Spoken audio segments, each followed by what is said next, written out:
yeroo garii ijoollee teenya ijoollee xixiqqoodha jennee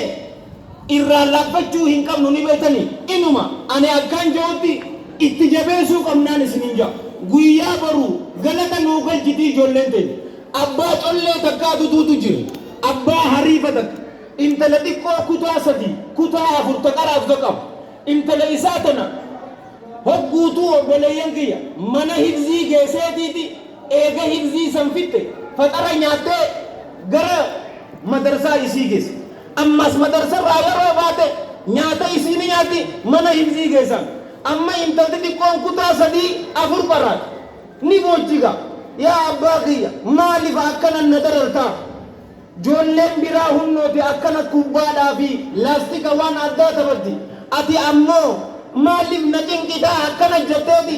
mallaa isiiti irratti imimman gallakkisa abbaan yeroo raanuun intala isaati guddishaa isaati dhiiga isaati foon isaati irraa dhufte